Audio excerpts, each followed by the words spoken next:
आजादी जिंदाबाद जिंदाबाद जिंदाबाद नेताजी सुभाष बोस अमर रहे अमर रहे अमर रहे।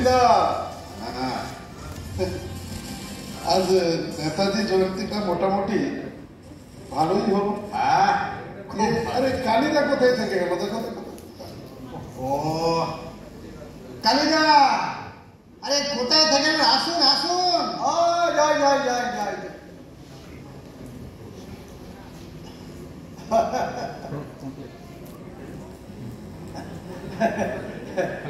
নেতাজি জয়ন্তীটা ভালোই হলো বলো। আমি আমাদের যে পড়া রান্না করে কি অন্য রান্না করে, কিন্তু চা খানা জ্যাম পেশ করেছে শীতের সকালে চায়ের ভেজা। কালিদা বসুন বসুন। বলো। আচ্ছা কালিদা, আপনি হলেন এই বৃদ্ধাশ্রমে সব থেকে সিনিয়র এবং এক্সপিরিয়েন্স। আমি ভেবেছিলাম এই যে নেতাজি জয়ন্তীর উপর আপনি অবশ্যই কিছু আপনার বক্তব্য রাখবেন, কিন্তু আপনি তো কিছুই বলবেন না। ও বেটা সব জানতা গোবর্ধন মন্ডল নেতাজির ওপর কিচ্ছু জানে, তাও দেখো গুলটাপ্পি মেরে 5 মিনিট ধরে ভাষণ দিয়ে হাততালি পুড়িয়ে দেবে। অথচ আপনার এত জ্ঞান থাকতে দেখো ওইসব ছেদো ভাষণ আমি একদম পছন্দ করি না, বুঝেছো? এই বৃদ্ধাশ্রমে নেতাজি সম্পর্কে পাতায় নেতাজি সুভাষ বোসের জীবনী পড়ে বড় বড় পাতালা সবাই মারতে পারে। এদের মধ্যে কি কারো কখনো নেতাজিকে প্রত্যক্ষ নিজের চোখে দেখার পরিচয় আছে? ওটা তো আপনারও নেই। জানি জানি তোমরা এই কথা বলবে, তবে কি আপনি নেতাজিকে স্বচক্ষে দেখেছেন? হলমার্ক দেখেছি। শুধু দেখেছি বললে ভুল হবে। মুখোমুখি বসে কথাও বলেছি, যেমন তোমাদের সঙ্গে কথা বলছি। শুরু হলো কালিদা স্পেশাল শুরু হলো। নেতাজি আমার সাথে পাক্কা 8 ঘন্টা বসে কথা বলেছেন। সে বলছে না, এই যে অবিশ্বাস্য। এমন হলে আমি তো ওনার উপরে একটা কবিতা লিখে ফেলতাম। কবিতা? হে মহামানব, ধন্য আমি, ছন্দ হবে তব তৎসবে, কৃতার্থ আমি। বলছো রবীন্দ্রনাথ, তোমার কবিতাটা পরে শোনা যাবে। আচ্ছা ঠিক আছে, আগে কালিদার কথাটা শোনা যাবে। আচ্ছা কালিদা, এই প্রত্যক্ষ দর্শন সময় নেতাজি কি আপনাকে কোনো বিশেষ বার্তা দিয়েছিলেন? অবশ্যই দিয়েছিলেন। খুবই চিন্তিত মনে হচ্ছে।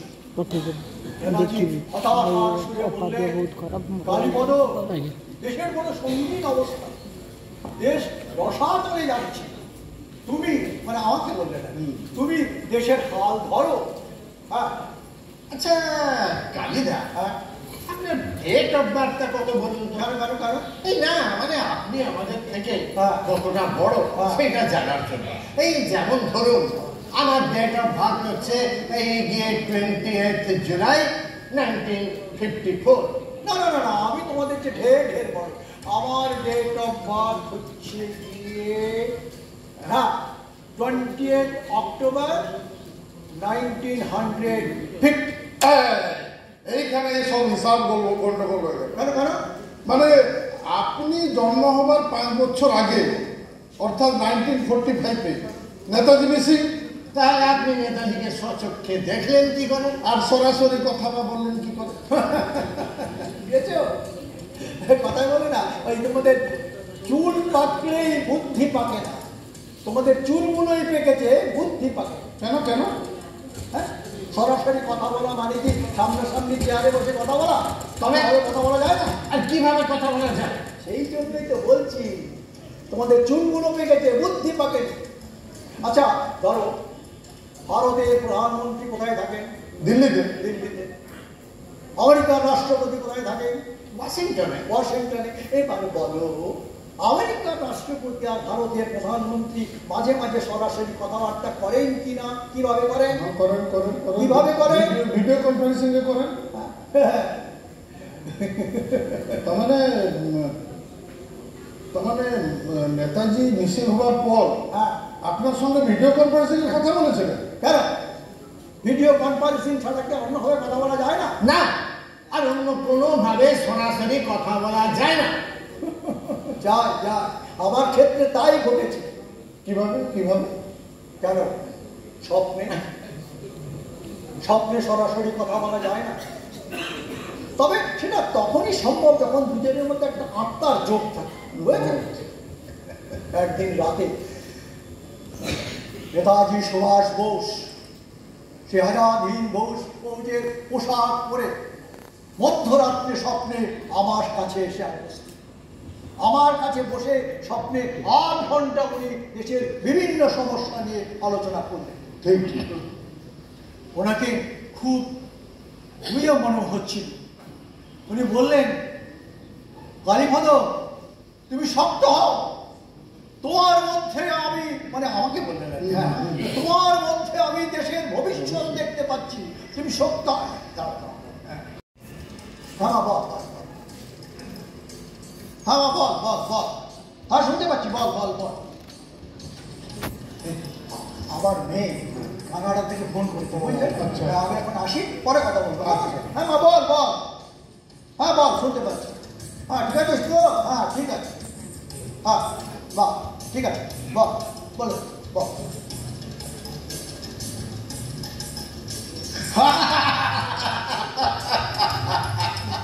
দেখলেন তো রবিদা, কালীপদ ধর কান্নামাটা দেখলেন তো? আর ঢপ মারতে গিয়ে যখন বেকায়দা পড়লেন, তখন মেয়ের ফোনটা বায়না দেখে কেটে পড়লেন। কিন্তু কেলি আছে দেখো আমার এই যে মেয়ের ফোনটা, এটা আমার ঢপ কিনা।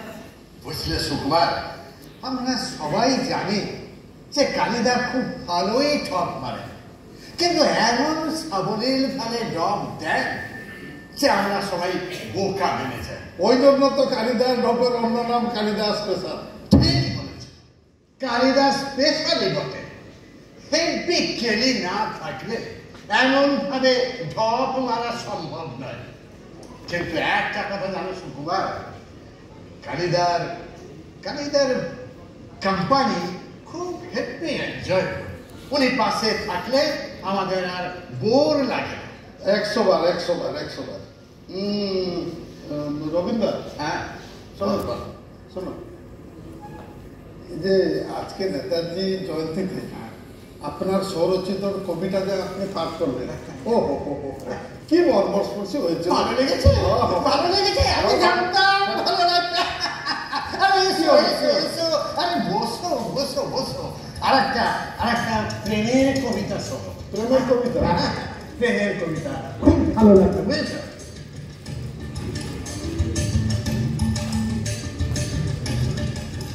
শোনো, কারো বলে কে ডাকে তোমায়, তুমি যে আমার কৃষ্ণ পেয়েছি বলে কে শুধায় তোমায়, তুমি যে আমার রস করে জাগর চোখ নাই বা পেরে দেবে, তাই বলে কি ভালোবাসবো না? ও হো হো হো হো, কে মেয়েটা হঠাৎ মোচড় দিয়ে উঠলো, কি অবস্থা।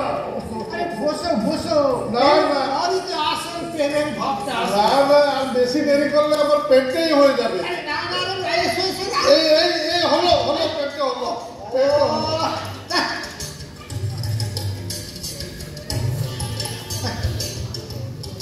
এমন হতভাগা দেশে জন্মেছি যে এখানে কবিতার কদর কেউ বোঝে না।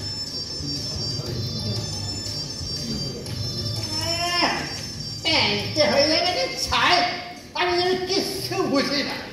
এই কবিতা না শোনার ভান করে কেমন কেটে পড়বে তাই ঠান্ডা। এই রবীন্দ্র, আমি আপনাকেই খুঁজছিলাম। কেন বাবা, কেন খুঁজছে? মানে ওই আমি দুদিনের জন্য কাল গায়ে যাবো তো। আরে গায়ে যাবে যদি আমাদের ম্যানেজার শ্যামল বাবুকে বলে যাবে, আরে আমাকে বলার কি আছে? না মানে ওই আমার গায়ে বুড়ি মা থাকে না, ওনার অনেক দিনের ইচ্ছা আমি ওনাকে একটা বাংলায় লেখা মহাভারত কিনে দিই। তো আপনি একটু ঠিক করে দিন না, কাল লেখা বাংলার মহাভারতটা ওনার জন্য নিয়ে যাবো। মহাভারত? মহাভারতের আদি রচয়িতা হলেন ব্যাসদেব। তারপর অবশ্য অনেকেই বাংলা ভাষায় এই মহাভারত রচনা করেছেন। এই যেমন ধরো কাশীনাথ দাস, কালীপ্রসন্ন সিংহ, এই উপেন্দ্র রায় চৌধুরী আর রাজশেখর বসু, এই চারজনের নাম আমার জানা আছে। এরপর যদি আর কেউ লিখে থাকে এটা আমার জানা নেই। না, ওই পরান্দা বলছিল একজন কবি নাকি মহাভারত লিখেছেন। কবি মহাভারত লিখেছে? হ্যাঁ। কই, আমার তো জানা নেই। এটা কবির নামটা কি বলো দেখি? ওই কবির নামটা মনে আসছে না। বলছি কি যেন বললো, কাজী নজরুল। হ্যাঁ, কাজী নজরুল ইসলাম। তুই কি আমার সাথে ফাজলামি করছিস? কাজী নজরুল ইসলাম? আমি ফাজলামি করতে যাবো ভাই? ওই পরান্দা তো ইউটিউব থেকে বললেন একটা বড় মাপের নেত্রী নাকি বলেছেন মহাভারতে লিখেছেন কাজী নজরুল ইসলাম। একজন এত বড় নেত্রী যখন বলেছে আর একটা কবি যখন লিখেছেন, ওই মহাভারতটা নিশ্চয় ভালো হবে। তো বলুন না, ওই মহাভারতটা কোথায় পাবে? আমার জানা নেই। যে নেত্রী বলেছেন ওনাকেই চিঠি লিখে জিজ্ঞেস করো এই মহাভারতটা কোথায় পাওয়া যাবে, উনি বলতে পারবেন। বড় ঝামেলার ব্যাপার। তাহলে আপনি ঠিক করে দিতে পারবেন না কাল লেখা মহাভারতটা আমি মায়ের জন্য নেব? বলছেন অবশ্যই ঠিক করে দিতে পারবো, কিন্তু তার আগে আমার তো একটা শর্ত আছে। শর্ত আছে? কি শর্ত? এই মানে আমার স্বরচিত একটা কবিতা তোমায় শুনতে হবে। কবিতা শুনতে হবে? তো ছোট না বড়? ছোট ছোট, একদম ছোট। বসো বসো বসো, শোনো শোনো শোনো। আরে এটা বসন্ত ঋতুর ওপর কবিতা, বুঝেছ? বসন্ত ঋতু মানে কিছু বসো। হ্যাঁ, ওই যখন আম গাছে বকুল আছে। হ্যাঁ, ঠিক বলেছ। শোনো শোনো। ওগো বসন্ত, কেন তুমি চিরকাল থাকো না এই ধরণীতে? তুমি কি সুন্দর, কি অপরূপ, কি স্বর্গীয়। তোমার পরশে পল্লবিত হয় পলাশ কুসুমের দল। এই তো, এই বেটা হারু, এখানে কাজে ফাঁকি দিয়ে তুমি বসে আড্ডা মারছ। হ্যাঁ, ওদিকে আমাদের সামল বাবু তোমাকে অন্য হয়ে খুঁজে বেড়াচ্ছে। যা যা। কোন সামল বাবু? একটা তুমি কোন সামল বাবু? আরে এই এই বৃদ্ধাশ্রমে কজন সামল বাবু আছে? হ্যাঁ, একজনই সামল বাবু। কে? আমাদের ম্যানেজার সামল বাবু। যা যা যা যা। এই পরাণ, কি হলো? আরে আয় আয় আয় আয়। কি হলো কি? তুমি একদম ঠিক সময়ে এসেছো। কেন? এই কবিতাটা শুনে যা। কবিতা? রবীন্দ্র কার? আমার স্বরচিত কবিতা, হে ভগবান। বুঝলি? তারা কবিতা শুনতে ভালো পাচ্ছে। এটা শুনলে মন প্রাণ একদম জড়িয়ে যাবে। শোন, ওগো বসন্ত, কেন তুমি চিরকাল থাকো না এই ধরণীতে? তুমি কি সুন্দর, কি অপরূপ, যাই কি স্বর্গীয়। যাই। কি হলো? কে ডাকছে? কই, আমি তো শুনতে পাচ্ছি না। সামল বাবু ডাকছে। কই? আপনি কবিতা পড়ছিলেন, উনি শুনতে পাননি। আমাকে ডাকছে। এই তুই যা, তুই যা যা যা যা যা। পরাণটা একটা জন্তু, যার সাহিত্যের প্রতি অনুরাগ নেই, সে মনুষ্য পদবাচ্য নয়। আরে তুই কোথায় যাচ্ছিস? পরাণ গেছে, যাক। তুই বস, তুই বস, তুই আমার কবিতাটা শুনে যা। বস বস বস, আরে ভালো লাগবে, শুনে যা শুনে যা। ভালো করে মন দিয়ে শোন। ওগো বসন্ত, কেন তুমি চিরকাল থাকবে এই ধরণীতে? তুমি কি সুন্দর, কি অপরূপ, কি স্বর্গীয়। তব পরশে পল্লবিত হয় পলাশ কুসুমের দল। কিরে হারু, ভালো লাগছে তো? ভাব আসছে তো?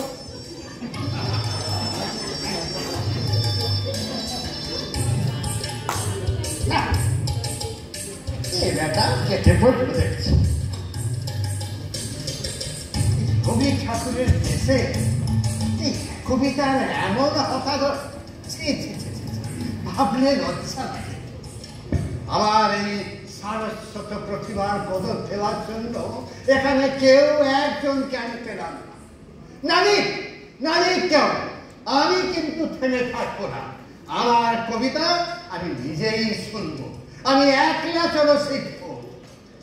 কেউ তোর ডাক শুনে কেউ না আসে, তবে একলা চলো রে, একলা চলো, একলা চলো, একলা চলো রে। ওর তোর ডাক শুনে কেউ না আসে, তবে একলা চলো রে। পাতাল না, ওটা হচ্ছে ভূগর্ভ বিজ্ঞান পড়লেই হলো। আর তুমি কিছু জানো, ওটার নাম হচ্ছে পাতাল রেল। দেখ হারু, যেটা জানিস না ওটা নিয়ে একদম কথা বলতে আসবি না। ওটার নাম হচ্ছে ভূগর্ভ রেল। ওই কথায় বলে না, ফাঁকা কলসির আওয়াজ বেশি। তোমার বেড়াটা তুমি একটা নিজেকে বিরাট কেউ কেটা মনে করো। ট্রেন লাইনটা মাটির নিচ দিয়ে গেছে, মানে পাতাল পুরি দিয়ে গেছে, ওই জন্য তার নাম হচ্ছে পাতাল রেল।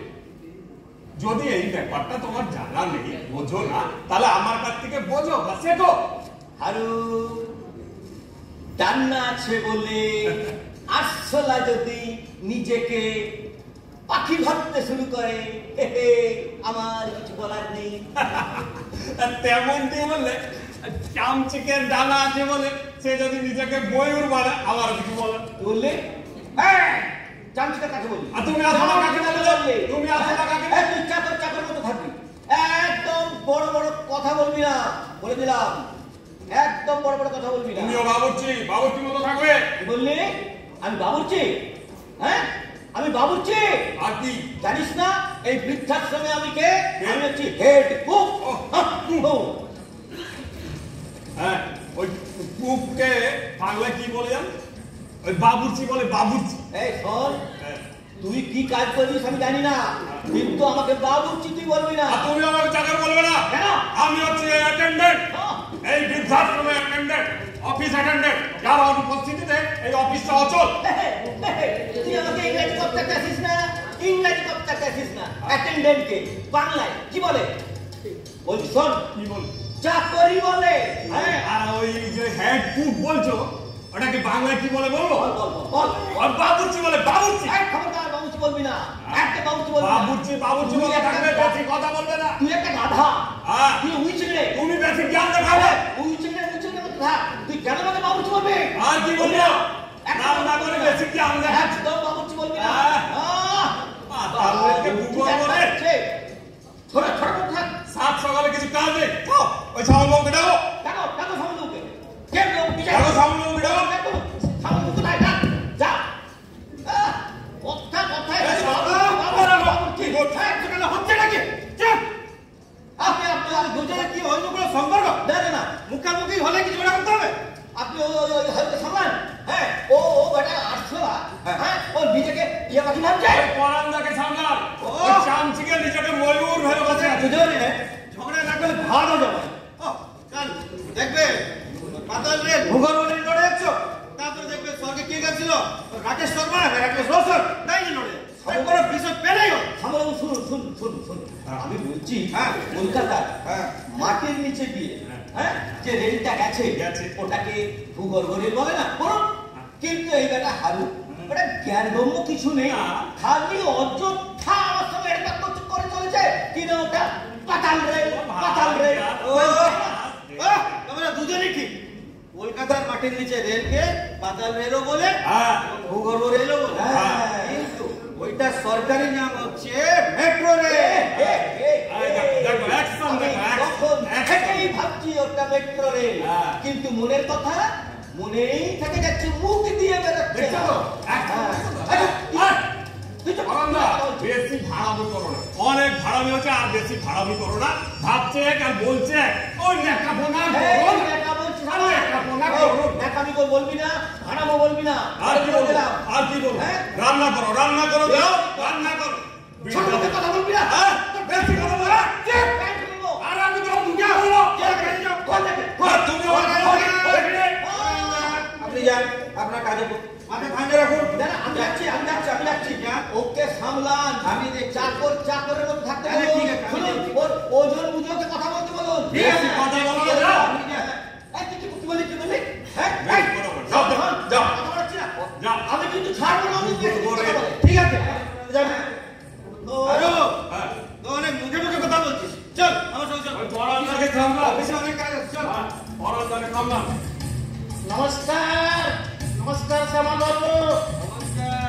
আছেন? কেমন আছেন?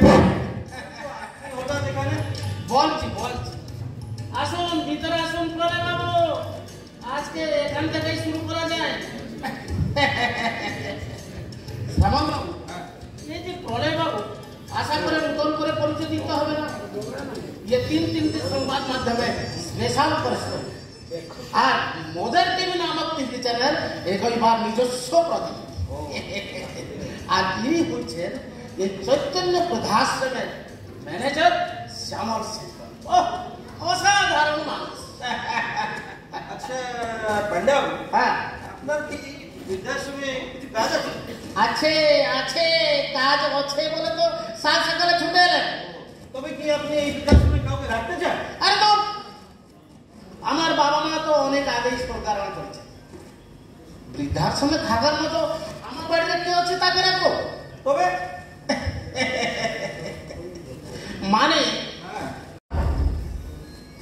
এবার থেকে ফুল টাইম জনসেবা করবো বলে মনস্থির করছি।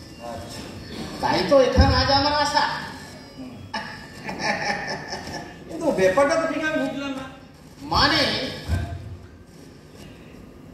আমি এতদিন পার্ট টাইম জনসেবা করব, আর আমি এই বিধানসভা কেন্দ্র থেকে এমএলএ জন্য কন্টেস্ট করব বলে মনস্থির করছি।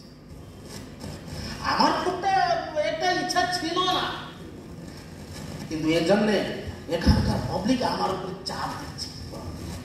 তাই শুধুমাত্র জনগণের অনুরোধে বাধ্য হয়ে এমএলএর জন্য কন্টেস্ট করব বলে আমি সিদ্ধান্ত নিতে হচ্ছে।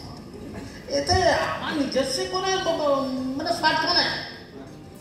সে তো বুঝলাম, কিন্তু আমাদের তো এখানে হাত গুলোতে কয়েকজন পড়ে থাকে। এই কোটা ভোট কি আপনার কোনো কাজে লাগে? আমি ওদের ভোটের জন্য এখানে আসিনি, তবে আমি এসেছি ওদের আশীর্বাদ করতে। পিতৃতুল্য সিনিয়র সিটিজেন অর্থাৎ বরিষ্ঠ নাগরিকদের আশীর্বাদ আমার কাছে স্বয়ং ঈশ্বরের আশীর্বাদ। আমি ওনাদের পাও ছুঁয়ে আশীর্বাদ নিয়ে তবেই যাকে আমার নির্বাচন প্রচার কাম শুরু করতে যাই।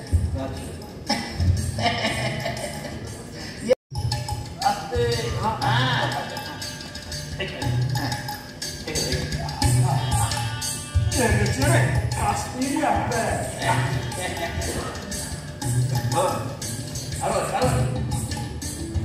আস্তে আস্তে ঘুরে যাবে।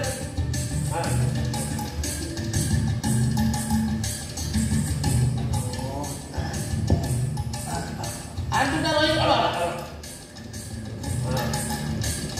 আরে আস্তে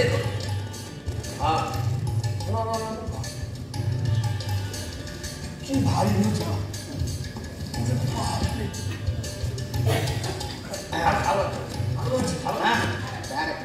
যা যা যা আরে যা তুমি যা।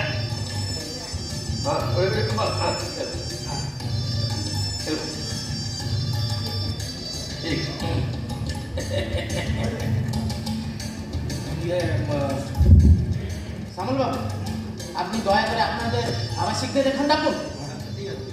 হ্যালো, ভিতরে যে একবার কাকুদের বল সাহাবাবু ডেকেছেন এখানে আসেন। আর শোন শোন, যারা বিছানায় ঘুমিয়ে বিশ্রাম নিচ্ছেন তাদের ডাকবি না, বাকিদের ডেকে যা। কয়েকজন আরে চলবে।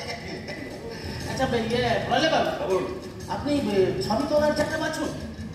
তবে হ্যাঁ, এই চৈতন্য বৃদ্ধাশ্রমের সাইনবোর্ডটা যেন প্রমিনেন্ট হয়। আপনি একদম চিন্তা করবেন না। সাংবাদিক হিসাবে প্রত্যেকদিন কত ফটো তুলতে হয়। আচ্ছা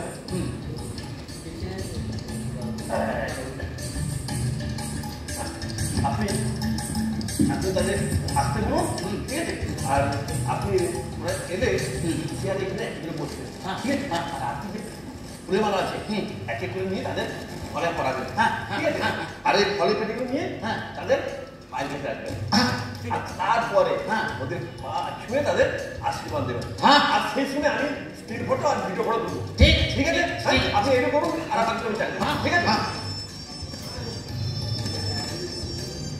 কি হলো শ্যামলবাবু, হঠাৎ জরুরি তলব কেন? আছে আছে তলব আছে, এনে দেখো, শ্রীযুক্ত গয়া গদাধর পান্ডা, নামটা হয়তো শুনেছেন।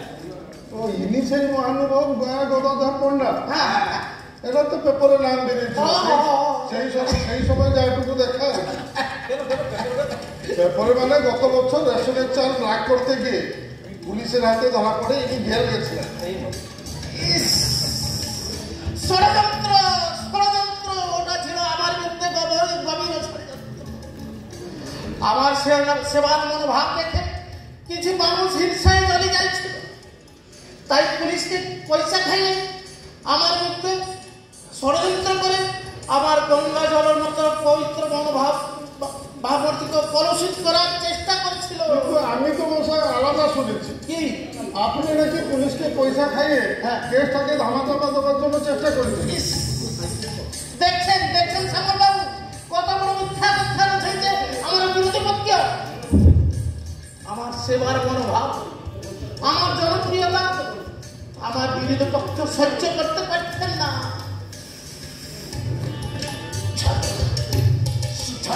সংসারে পরে ইলেকশনটা হয়ে যাক, সব শুনে বলছেন না না, আমি বলছি একবার ইলেকশনটা হয়ে যাক, তারপর জনসভা কাকে বলে আমি দেখাই দেবো।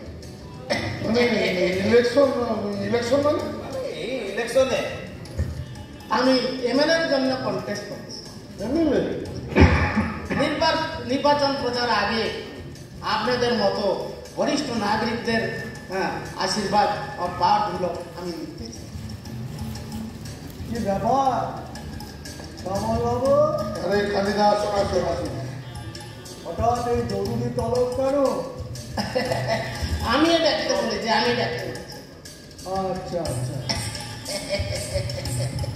ইনি নির্বাচনী মন্ডল থেকে আগামী ইলেকশনে এমএলএ জন্য কন্টেস্ট করবেন, তাই নির্বাচনে নামার আগে আপনাদের মতো বয়োজ্যেষ্ঠ সিনিয়র সিটিজেন কাছ থেকে পায়ের ধুলা এবং আশীর্বাদ নিতে চান।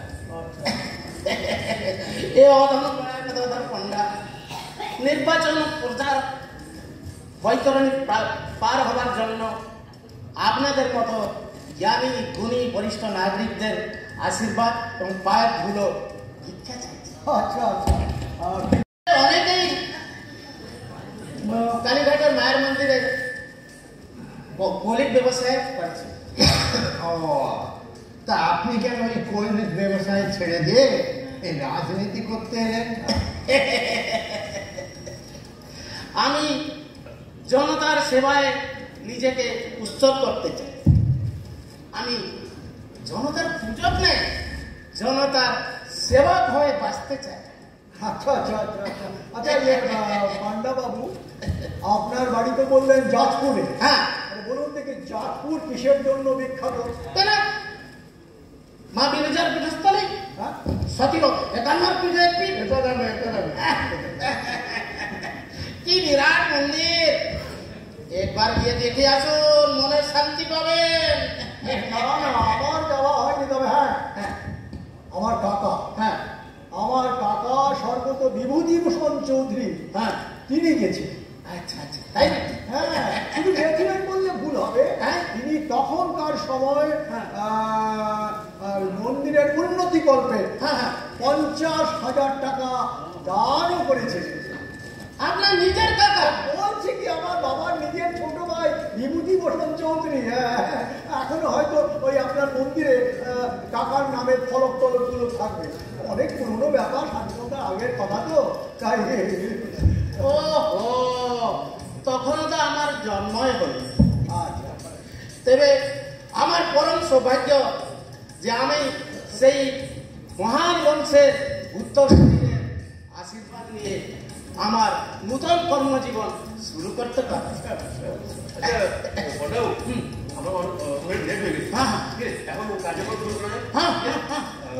আচ্ছা, আপনার কাজ কি?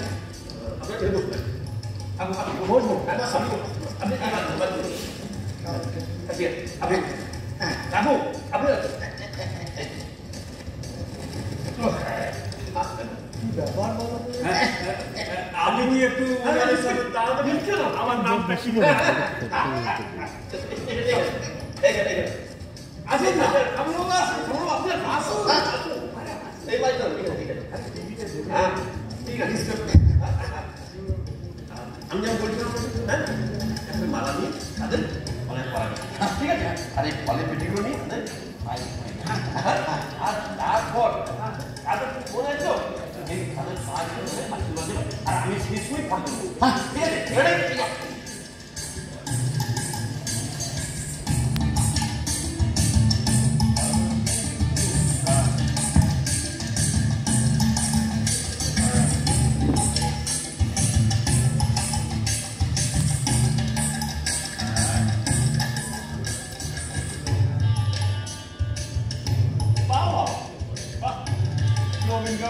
ভালো লাগছে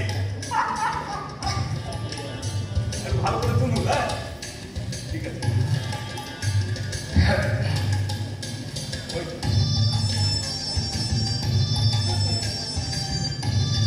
কালী যেটু ভালোই লাগছে তো কালী যেটু ভালো লাগছে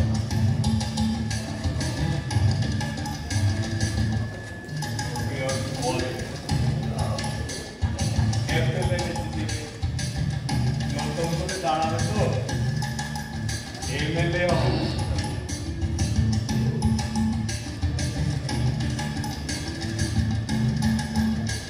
বুঝতে পারছো না জনতার বোঝ তুলতে হবে ফলের পেটি না তুললে হয় হ্যাঁ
ঠিক আছে ইয়ে বলে বাবু কালকে এইটা টিভিতে দেখাবে তো আরে অবশ্যই দেখাবে হ্যাঁ হ্যাঁ প্রত্যেক নিউজ পেপারে কালকে হেডলাইন দেবে আচ্ছা আর প্রত্যেক টিভি চ্যানেলে পাবলিশ হবে আচ্ছা ঠিক আছে আচ্ছা ম্যাডাম হ্যাঁ এখানে কার্যক্রম শেষ হয়েছে আপনি কাল শেষ করে আসুন আমি গাড়িতে বসে যাবো ঠিক আছে ঠিক আছে ঠিক আছে নমস্কার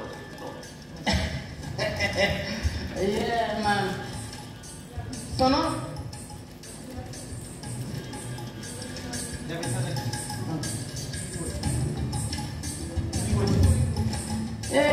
ফলের পেটিগুলো নিয়ে আমার গাড়িতে রক্ষে আছে হ্যাঁ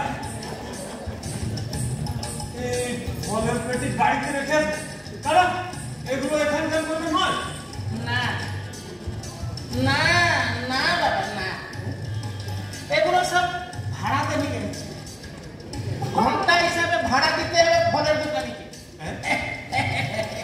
ভাড়া নিয়ে হ্যাঁ তাই অত কষ্ট করে বৃদ্ধাশ্রমের জন্য কিছু নেই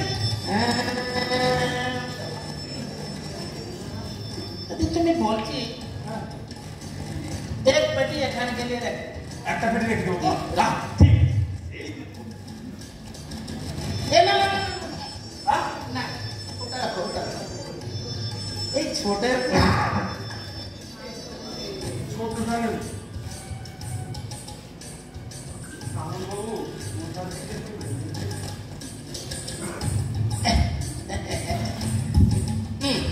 তাড়াতাড়ি বাবা শুধু খালি পরিশ্রম করাচ্ছে যা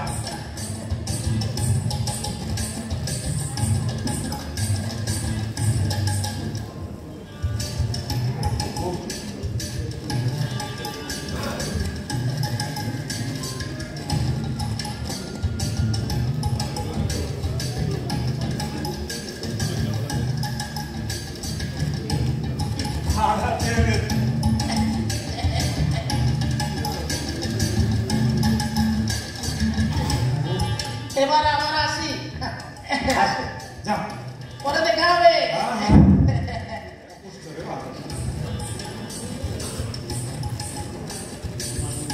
আমার বাবু কি লোক দিকে সব থাকো তুমি যাচ্ছ।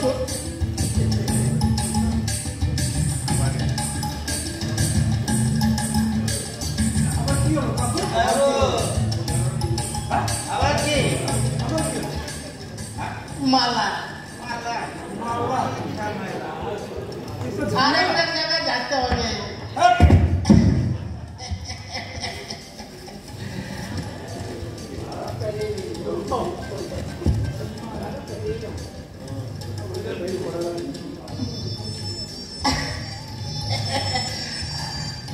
পরে দেখা হবে। আসি।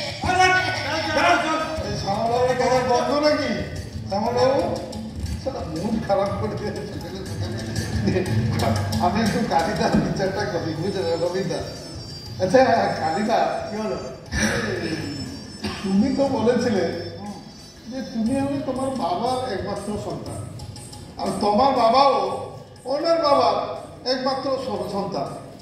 অনেকবার তোমার মুখে আমি শুনেছি আপনার বই কাকা জেঠা কেউই নেই, ছিল না।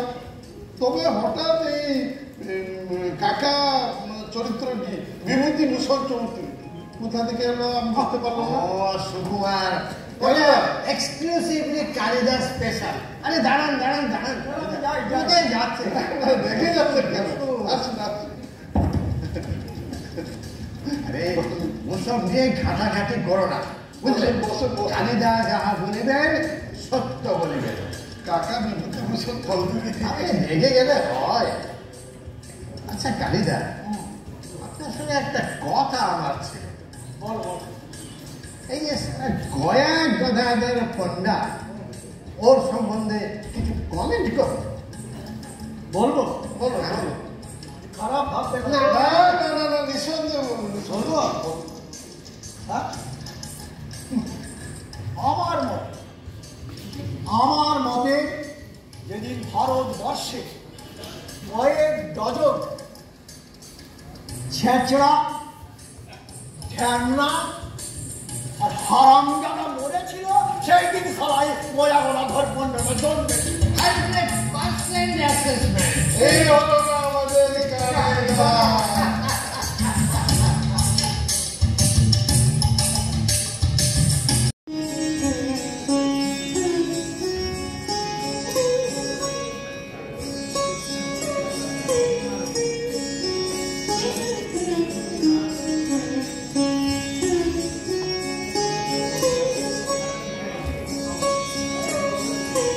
আপনি চাই? এই বৃদ্ধাশ্রমের ম্যানেজার শ্যামল সেন। আচ্ছা, আপনি একটু অপেক্ষা করুন, আমি ওনাকে দেখি। হ্যাঁ দেখে দাও।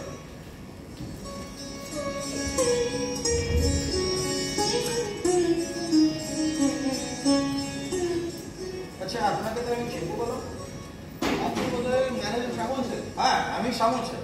Hello, I am Sanjay Ghosh. ও আপনি সঞ্জয় বোস, বসুন বসুন বসুন। আপনার সঙ্গে তো আগে মনে যোগাযোগ, আজকে যাও সামনাসামনি দেখো। আচ্ছা, যা বলছিলাম, আপনার বাবার আধার কার্ড এবং যা যা ডকুমেন্টস বলছিলাম এনেছেন? Everything is there in this file. Just have a look.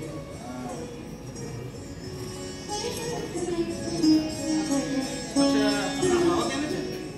হ্যাঁ বাবাকে তো সঙ্গে করে নিয়ে এসেছি। হ্যাঁ। উনি গাড়িতে বসে আছেন। কি বাবাকে নিয়ে আসবো? হ্যাঁ, তবে ঠিক আছে, নিয়ে আসুন। আসলে বাবার বয়সের সঙ্গে সঙ্গে না ভাইটালিটিটাও খুবই লো হয়ে গেছে, আচ্ছা তাই খুবই দুর্বল হয়ে গেছে। আচ্ছা আপনার এই সার্ভেন্ট একটু বলুন এই ব্যাপারে আমাদের একটু হেল্প করবে। Servant office attendant. Okay mister attendant, চলো। আরো যা ওনার সঙ্গে যা, ওনার বাবা অসুস্থ আছে, ওনাকে একটু বাবাকে আজকে খেয়াল করতে যা। Please come, I need your. কি হলো শ্যামলবাবু, আজ মনে হচ্ছে আমাদের এখানে একজন নতুন সাথী আসবেন বলে? হ্যাঁ, ঠিক ধরেছে। আজ থেকে এখানে একজন টাকার জন্য নতুন সাথী আছে। নিশ্চয় আমার রকম ব্যাচেলার নয়। না না, ওনার এক ছেলে আছে। আচ্ছা ছেলে আছে, হ্যাঁ, নাম কি, বাড়ি কোথায়? এই ওনার তো বার্থডেটা এখানে আমার হাতে। বাবার নামটা হলো অমল বোস, বাড়ি এই শহরে। ছেলের নাম হচ্ছে সঞ্জয় বোস। ভালো ভালো ভালো। ওনার সঙ্গে যতটুকু ফোনে কথা বলে জেনেছি, উনি নাকি এক বড় মস্ত বড় মাল্টিন্যাশনাল কোম্পানির ম্যানেজিং ডাইরেক্টর। একদম ফাটাফাটি চাকরি। আর ওনার কোম্পানিতে নাকি 1000-এর বেশি এমপ্লয়ি কাজ। 1000 এমপ্লয়ি থেকে লাভ থাকে। যিনি 1000-এর বেশি পরিবারের অন্নদাতা, উনি আবার ওনার বাবাকে এনেছে বৃদ্ধাশ্রমে রাখার জন্য। দেখুন সুকুমার বাবু, আপনি হলেন ব্যাচেলার লোক, আপনার ছেলে মেয়ে নাই, সংসার নাই, তাই আপনি বেঁচে গেছেন। আপনাকে এই বুড়ো বয়সে ছেলে মেয়ের কাছ থেকে মুখ খুঁচুনি আর ডাক খুঁচুন শুনতে হচ্ছে না, তাই আপনি বড় আরামে আছেন। 100 বার। আমার মন যা চায় আমি তাই করি। আমার কাজের জন্য আমাকে কাউকে কৈফিয়ত দিতে হয় না। এই বৃদ্ধাশ্রমকে অনেকরা আসেছে, ওনাদেরকে বাধ্য করা হয়েছে, কিন্তু আমি এসেছি আমার নিজের ইচ্ছা।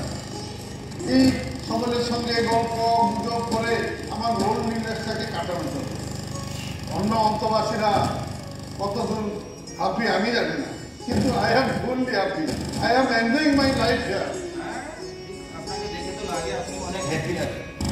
এই তো ওনারা এসে গেছে।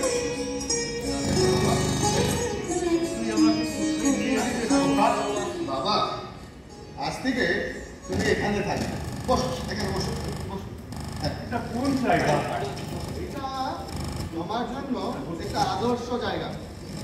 দেখবে তুমি এখানে অনেক বন্ধু পেয়ে যাবে।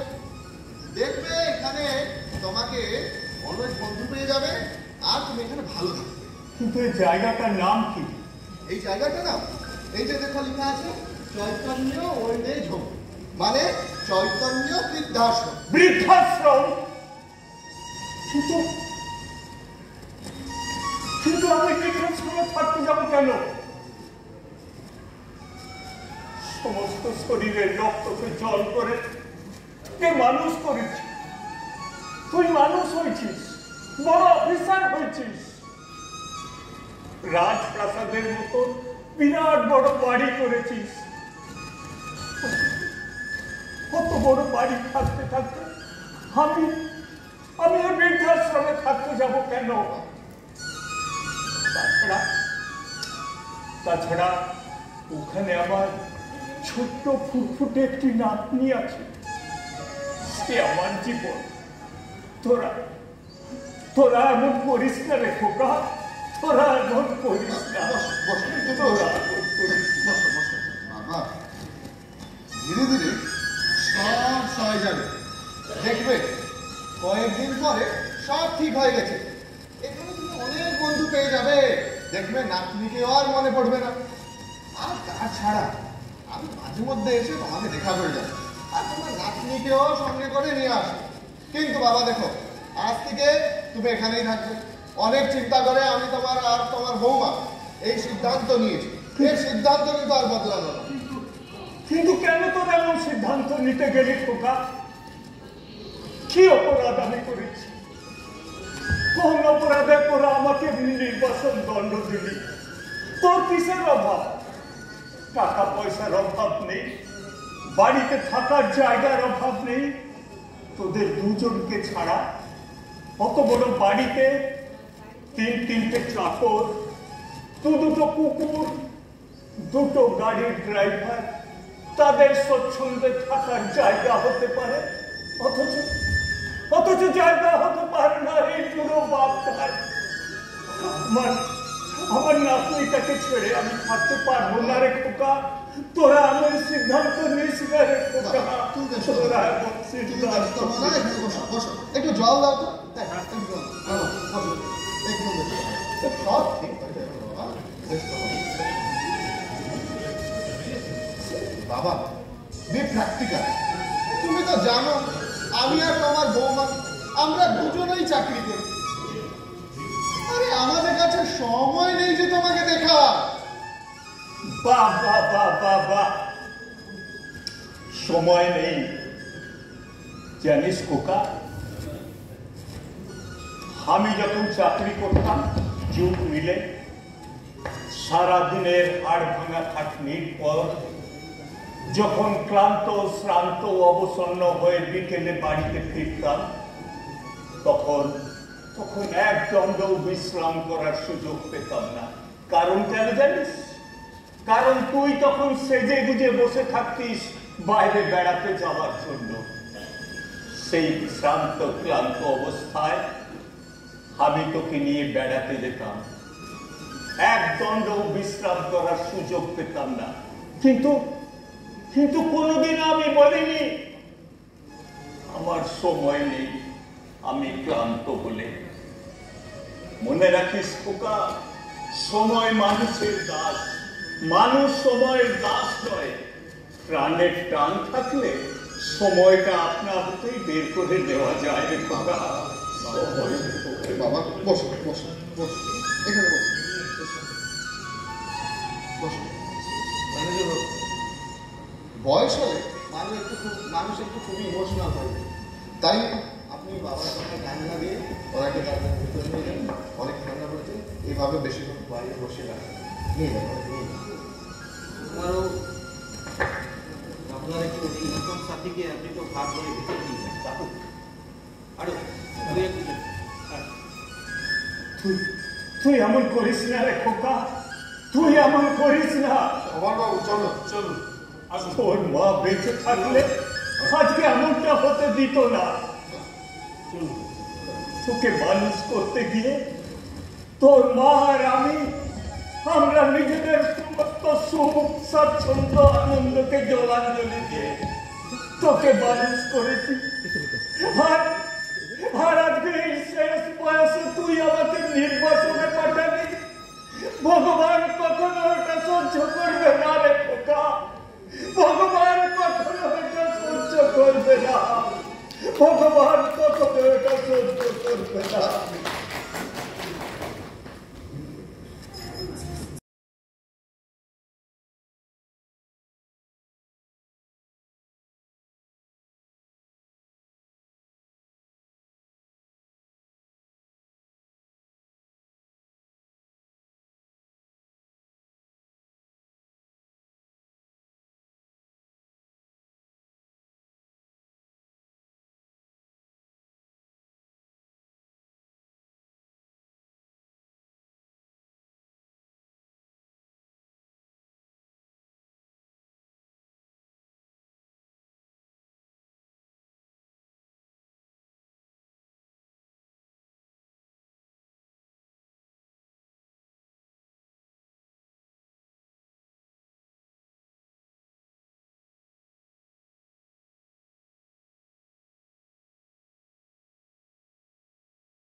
বাবাকে রেফার করে দেবো, কিন্তু আসলে তা একদম সম্ভব না। আপনি তো জানেন আমি একটা হাই পোস্টে চাকরি করি। আমার চাকরিতে প্রতি ঘন্টা, প্রতি মিনিট, প্রতি সেকেন্ড খুবই মূল্যবান। টাইম ইজ মানি, মনে রাখবেন। তাই এখানে আমার আসা সম্ভব না। কিন্তু হ্যাঁ, আপনি কিন্তু বাবার স্পেশাল কেয়ার নেবেন। এই ওল্ড এজ হোমের ফি বাদ প্রতি মাসে আপনার পার্সোনাল অ্যাকাউন্টে আমি একটা ভালো অ্যামাউন্ট দেব। কিন্তু দ্যার ইজ ওয়ান কন্ডিশন। কি কন্ডিশন? কন্ডিশন ইজ আপনি যখন তখন সিলি কজ নিয়ে আমাকে এখানে ডেকে ডিস্টার্ব করবেন না, আমি পারবো না। হ্যাঁ, তবে বাবার ভাইটালিটিটা খুবই লো হয়ে গেছে, কতদিন যে বাঁচবেন তা বলা শক্ত। কিন্তু আপনি ভালো ডাক্তার দেখাবেন, তার টাকাও আমি আপনাকে দেবো, কিন্তু আপনি শুধু আমাকে এখানে ডেকে ডিস্টার্ব করবেন না, প্লিজ বলে দিচ্ছি। ঠিক আছে, আপনি যখন এত করে বলছেন তবে তাই হবে। আপনার বাবার আমি special care. Thank you manager বাবু, থ্যাংক ইউ। আমি আসি। ঠিক আছে। হ্যাঁ, আমার রিকোয়েস্ট কিন্তু মনে রাখবেন, please don't disturb me further. ঠিক আছে।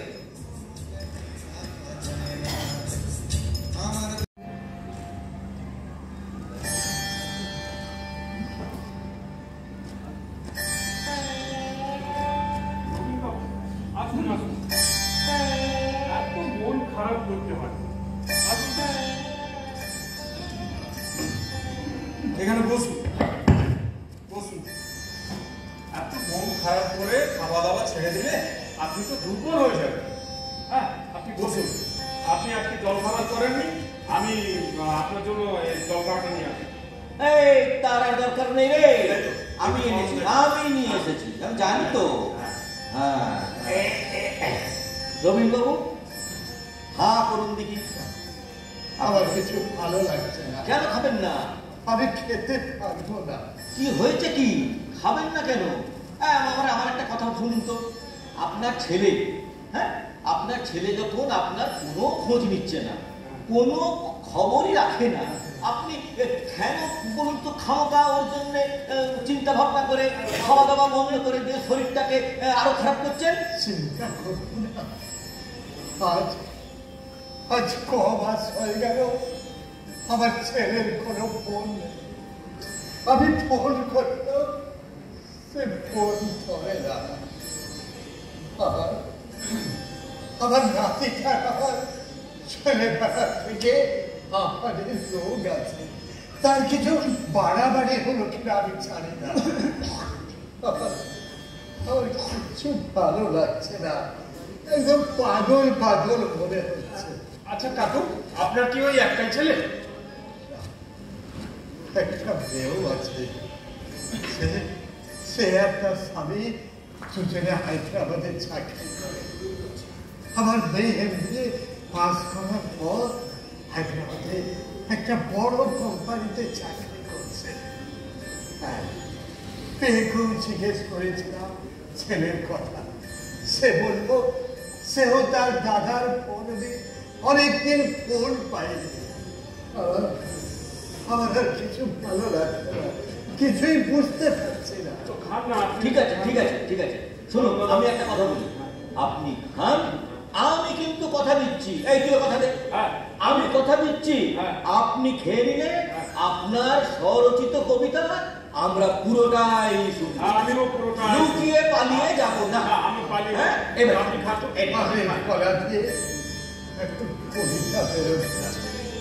যতক্ষণ না আমার ছেলে আর নাতির কোনো খবর পাচ্ছি আমি কিছু করতে পারি। ঠিক আছে, আপনাকে কিচ্ছু করতে হবে, কিচ্ছু করতে হবে, আমি আপনাকে খাইয়ে দিচ্ছি, এবার খেয়ে না শরীর খারাপ করবে, শরীর খারাপ করবে, খেতে হবে। এই তো না খেলে চলে। হ্যাঁ জল দে জল দে জল দে। এই কোন সাত সকালে উঠেছেন, কিচ্ছু খাননি?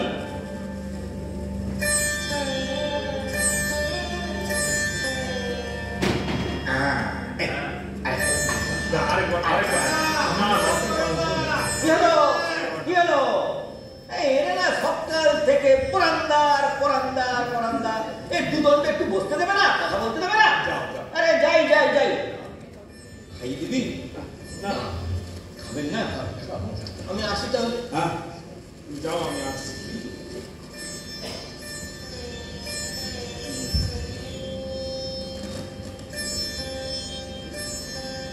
কি ব্যাপার, আমাদের কবি রবীন পুরগায়ক নাকি ব্রেকফাস্ট না করে চলে এসছে? কি কবি, এটা কি কোনো নতুন ট্র্যাজিক কবিতা তৈরির একটা প্রাক প্রস্তুতি নাকি? না না, ওই রবীন কাকু কিছু মাস হলো ওনার ছেলে মেয়ের খবর পাচ্ছেন না, তাই উনি অনেক ভেঙে পড়েছেন। বাপ হওয়ার এটাই হচ্ছে পানিশমেন্ট, বুঝেছো? বাপের কথা ছেলের মনে পড়ে না, কিন্তু ছেলের কথা ভেবে ভেবে বাপ একেবারে আদ মরা হয়ে যায়। আপনি খুব নাকি ফাদার কালিদাস। আপনার মেয়ে কানাডায় থাকলেও রীতিমতো প্রত্যেক দিন ফোন করে আপনার খবর চাই, অথচ আমার ছেলে এই শহরেই থেকেও খবর নেয়। আমাকে তুমি লাকি ফাদার বলছো? হ্যাঁ তা হয়তো হবে। আরে হাড়ু, দাদা সমরবাবু তোকে ডাক। কি হয়েছে? আরে ওই যে আমাদের ভরত শর্মা, হ্যাঁ ওনার প্রেশারটা একটু বেড়েছে, আচ্ছা আচ্ছা মাথা ঘুরছে, আচ্ছা ওনাকে নিয়ে বাথরুমে যেতে। হ্যাঁ আমি যাচ্ছি। তাহলে ধরে নিয়ে যাবি, বুঝলি? কালিদাস, হ্যাঁ কি হলো? আমি শুনলাম আমাদের কবি নবীবাবু নাকি পুত্র চিন্তায় আধমরা হয়ে গেছেন? সুকুমার, আর কি করো না, তোমার তো ছেলে মেয়ে নেই, তুমি কি করে বুঝবে? ছেলেদের খবর না পেলে কি চালা, তাদের কোনো খবর না পেলে এই বুকের ভেতরটা মোচড় দিয়ে ওঠে। আরে এইসব তো চিন্তা না করে, এইসব চিন্তা করেই আমি বিয়ে না হয়ে কার্তিক ঠাকুর হয়ে আছি। না আমার জন্য কেউ চিন্তা করে, না আমি কারোর জন্য চিন্তা করি। একদম মুক্ত বিহঙ্গ আমি। আমিও মুক্ত বিহঙ্গ। আপনিও মুক্ত বিহঙ্গ? হ্যাঁ। কি কালিদাস স্পেশাল শুরু হবে নাকি? না, করুন না, করুন করুন, আরম্ভ করুন। ঠিক বলছি, আমিও মুক্ত বিহঙ্গ। ছাড়ুন তো। কানাডায় থাকে মেয়ের সঙ্গে দিনে একবার কথা না বললে যা রাত্রে ঘুম হয় না, উনি আবার বলবেন আমি হলাম মুক্ত বিহঙ্গ। হ্যাঁ।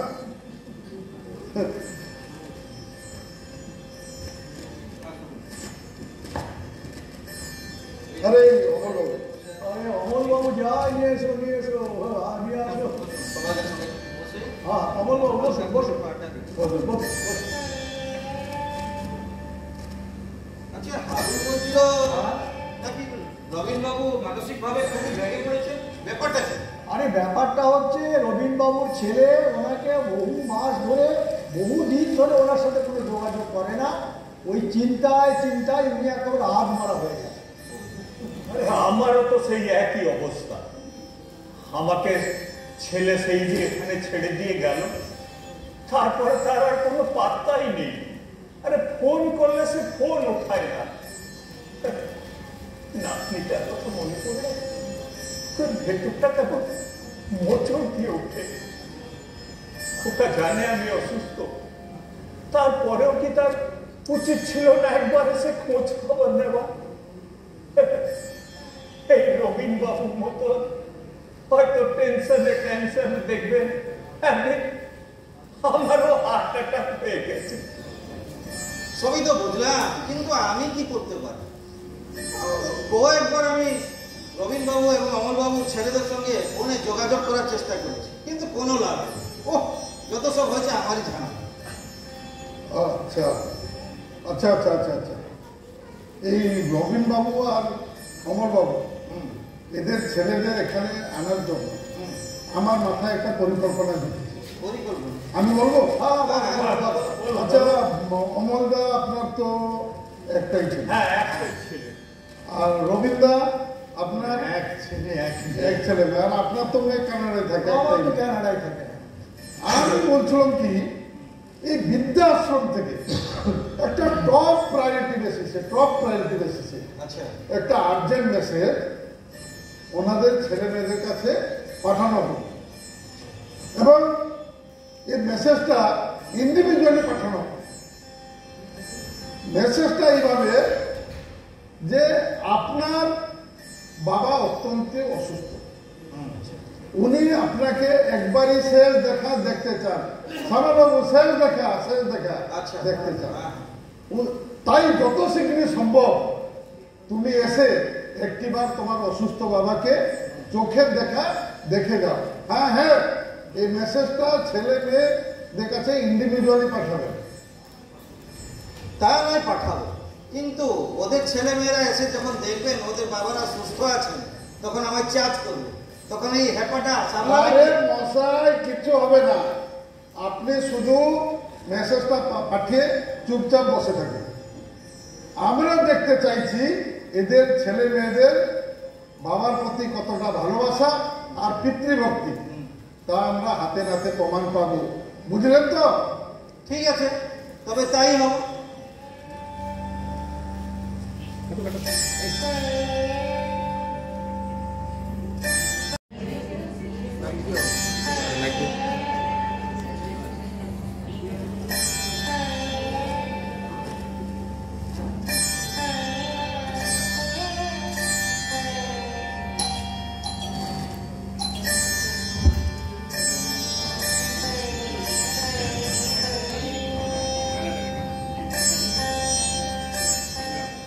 কাকে চাই?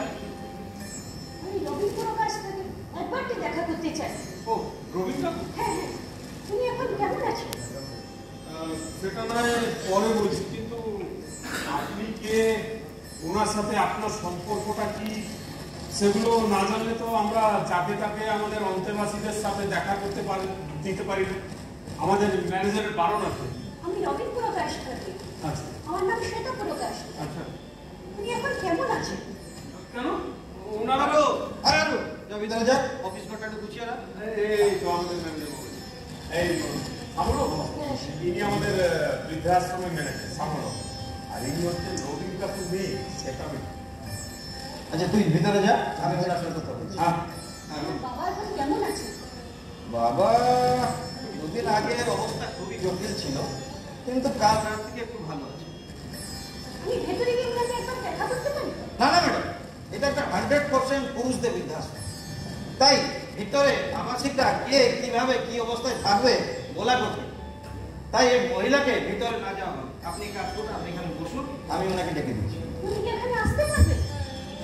দুদিন আগে এলে হয়তো আসতে পারতেন না, কিন্তু কাল রাত থেকে একটু ভালো আছে, ওনাকে ধরে আনা যেতে পারে। আপনি কাজ করুন, আপনি বসুন, আমি ওনাকে নিয়ে আসছি।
বেঁচে আছি বলতে পারিস, মরে যাইনি।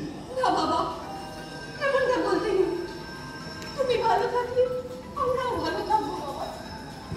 এমন বলতে নেই বাবা। It is just reciprocal, মা। তোরা ভালো আছিস জানলে আমিও ভালো থাকবো। আচ্ছা আচ্ছা, তোর দাদা আসেনি, মানে খোকন আসেনি? আমি হেড থেকে নেমে সজ্জা এখানে এসেছি। দাদার সাথে কোনো দেখা হয়নি, অনেক কথা হয়েছিল। সেও বৃদ্ধাশ্রমে পাঠানো নিষেধ পেয়েছিল। ও আজ দিল্লি যাচ্ছে, একটা কনফারেন্সে, তাইও আসতে পারবে না। আমাকে বলেছে তোমার খবর নিয়ে ওকে জানাতে। তুইও তো হায়দ্রাবাদে খুব বিজি থাকিস, তোর কোনো এই মিটিং কনফারেন্স এসব ছিল না? অবশ্যই ছিল, তবে আগে আমার বাবা, তারপর সব মিটিং। বৃদ্ধাশ্রমের আর্জেন্ট মেসেজ পেয়ে আমি সমস্ত মিটিং অ্যাপয়েন্টমেন্ট সব ক্যান্সেল করে সোজা এখানে ছুটে এসেছি। মিটিং তো জীবনে অনেক আসবে, কিন্তু আমি যদি আমার বাবাকে একবার জন্য হারাই, তুমি বাবাকে ছাড়া খুঁজেই পাবো না। সোজা ছুটে এসেছি তোমার কাছে। ভালো করেছিস বাবা, খুব ভালো করেছিস। শ্যামবাবু, বাবাকে দেখে খুব কষ্ট হচ্ছে। আমি বাবাকে আমার কাছে নিয়ে যেতে চাই, সেখানে ভালো ডাক্তার দেখে ওনার ভালো ট্রিটমেন্ট করাতে চাই। আচ্ছা, তার জন্য আপনার কি প্রসিজারটা বলবেন?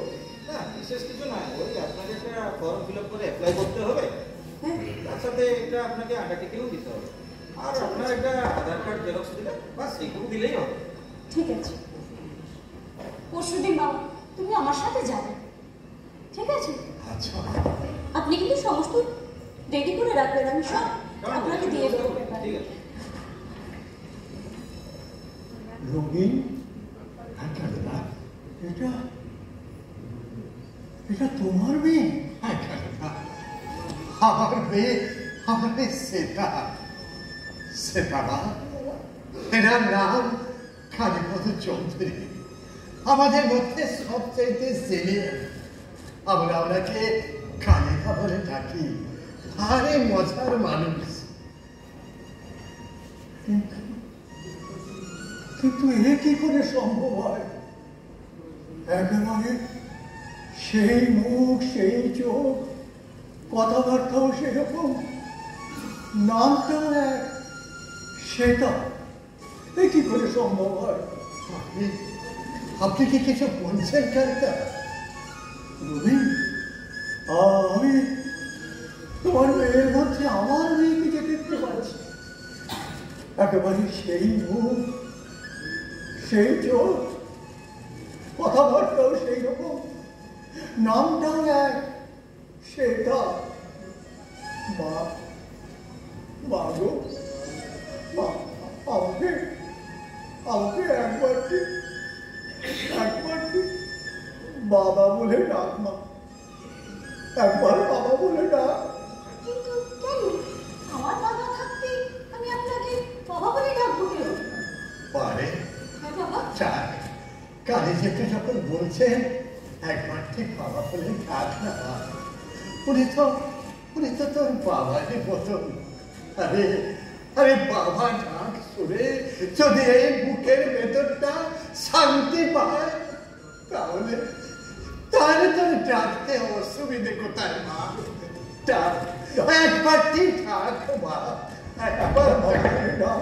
বাবা, আমার ডাক, আমার ডাক, আমার ডাক।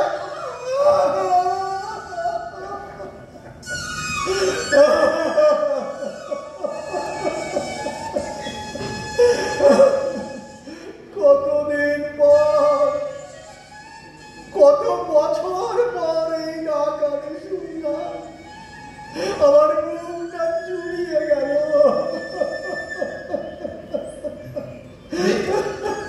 আপনি কি বলছেন কালিকা? আপনি তো আমার কানাডায় থাকা মেয়ের সঙ্গে প্রত্যেক দিন ফোনে কথা বলেন, তাহলে বলছেন কতদিন পর আপনি এই বাবা ডাক শুনলেন? আরে আপনি তো প্রত্যেক দিন মেয়ের কাছ থেকে ফোনে বাবা ডাক শোনেন, তবে কেন বলছেন যে এত বছর পর আপনি বাবা ডাক শুনছেন? মিথ্যা, মিথ্যা, মিথ্যা, সব মিথ্যা, সব মিথ্যা, সব মিথ্যা। আমার কেউ নেই, আমার কেউ নেই বাড়িতে। তবে রোজ রাত্রে আপনি কার সঙ্গে কথা বলেন? কারোর সঙ্গে নয়, কারোর সঙ্গে নয়, পুরোটাই আমার অভিনয়, আমার মিথ্যা অভিনয়, পুরোটাই তোমাদের ভাষায় কালিদাস স্পেশাল, কালিদাস স্পেশাল। আপনি কি বলছেন? আমি কিছু বুঝতে পারছি না কালিদা। আমিও তো কিছু বুঝতে পারছি না, সব যেমন গোলমাল লাগছে। আমার মেয়ের নামও ছিল শ্বেতা, দেখতেও অবিকলেই শ্বেতা মায়ের মতো। ও মা মারা যাওয়ার পর আমি ছিলাম ওর বাবা আর মা। পড়াশোনায় খুব ভালো ছিল, ও একটা MBA কলেজ থেকে খুব ভালোভাবে পাশ করে একটা বিদেশি কোম্পানিতে মোটা মাইনের চাকরি করে। ওর পোস্টিং হলো মুম্বাই।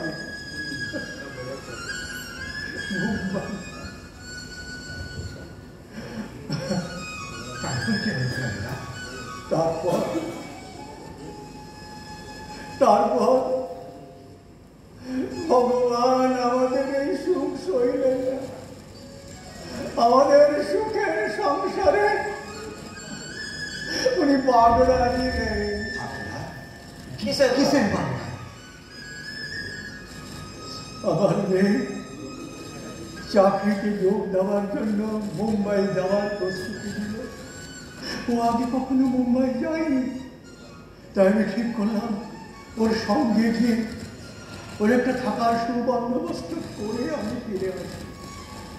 সেইভাবে আমরা বাপ মেয়েতে জ্ঞানেশ্বরী এক্সপ্রেসে চেপে বসলাম মুম্বাই যাওয়ার জন্য। হ্যাঁ, তারিখটা আমার মনে আছে। তারিখটা 28শে মে 2010। হ্যাঁ, 28শে মে 2010। আমরা বাপ মেয়ে রাতের খাবার খেয়ে ঘুমিয়ে পড়লাম। রাত তখন প্রায় 8টা বাজে। ট্রেন ঝড়ের গতিতে ছুটছে, বগিগুলো থরথর থরথর করে কাঁপছে। ট্রেন যখন ঝাড়গ্রাম স্টেশন অতিক্রম করছে তখন ট্রেনটা বিভৎসভাবে কেঁপে উঠলো এবং একটা বিরাট শব্দ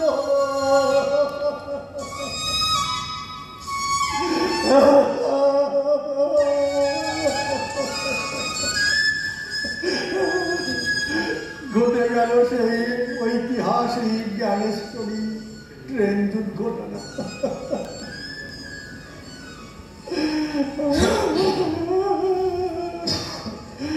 সেই দুর্ঘটনা আমার জীবনের একমাত্র সম্বল আমার শ্বেতা মাকে আমার কাছ থেকে চিরদিনের মতো সরিয়ে দিল আর আমাকে সারা জীবনের মতো পঙ্গু করে রেখে গেল।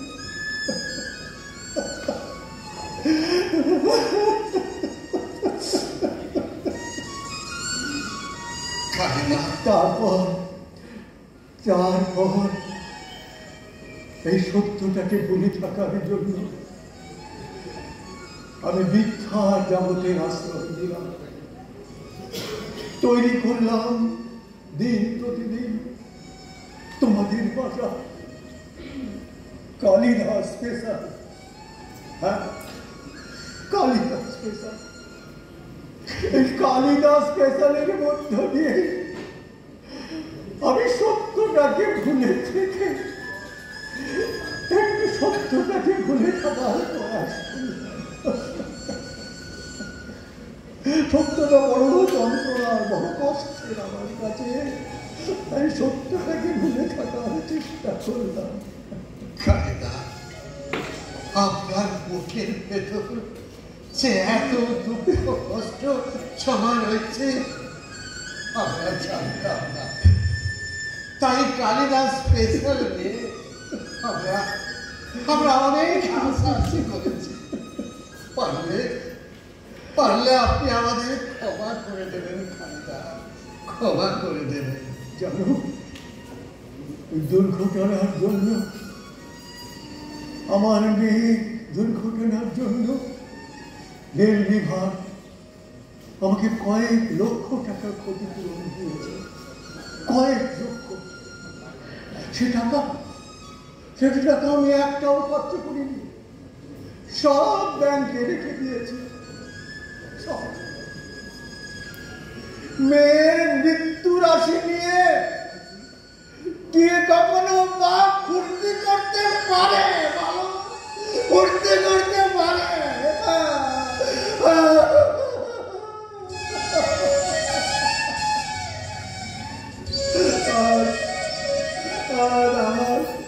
আমার এই সেটা মাকে আমি খুঁজে পেয়েছি। সে সব টাকা আমার এই নতুন সেটা মাকে আমি দিয়ে যাব। আমার হারিয়ে যাওয়া সেটা মা আমার এই নতুন সেটা মায়ের মধ্যে বেঁচে থাকবে, দেখে আমি শান্তি পাবো, দেখে আমি শান্তি পাবো, দেখে আমি শান্তি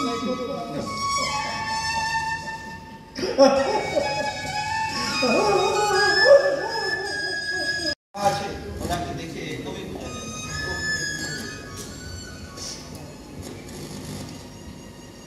বাবা, এবার আমি আসি। পরশুদিন তুমি আমার সাথে হায়দ্রাবাদ যাবে, ঠিক আছে বাবা? ম্যানেজার বাবু, আপনি কিন্তু সমস্ত ব্যবস্থা করে রাখবেন, ঠিক আছে? এবার আমি আসি।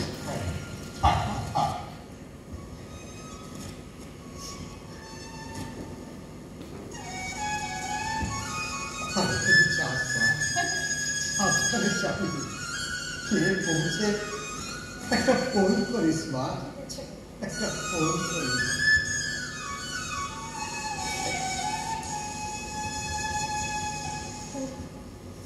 বাবা তুমি নিয়েছিলে এবারে আসি।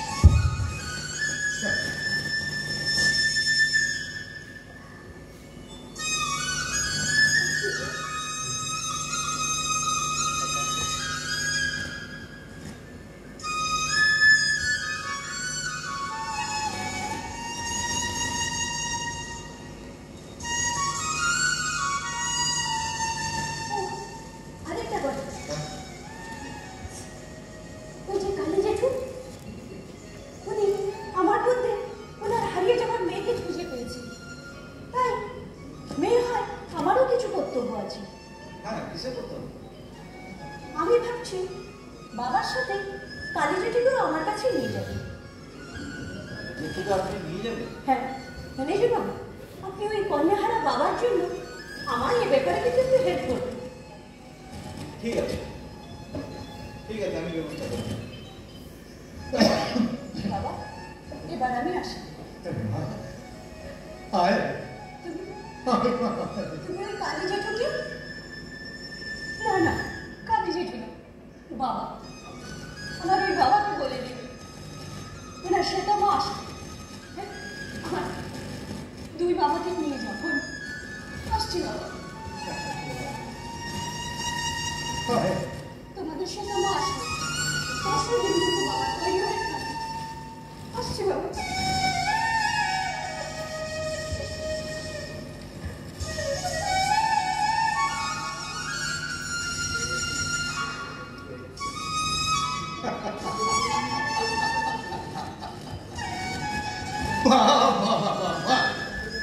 কি দারুণ, কি দারুণ সিদ্ধান্ত! এই জন্যই মেয়েদের মায়ের জাত বলে। বুঝলেন, বুঝলেন সামন বাবু, আজ গল্পে আমার বুকটা ফেটে পড়ছে। আমি ঈশ্বরের কাছে প্রার্থনা করব যেন প্রত্যেক ঘরে ঘরে আমার এই শ্বেতা মায়ের মতন একটি করে মেয়ে জন্ম দেয়। আমি আজ আমার মেয়ের জন্য গর্বিত। আমার মেয়ের জন্য আমি খুবই গর্বিত। আমি পাপ হয়ে আমার শ্বেতার জন্য খুবই গর্বিত।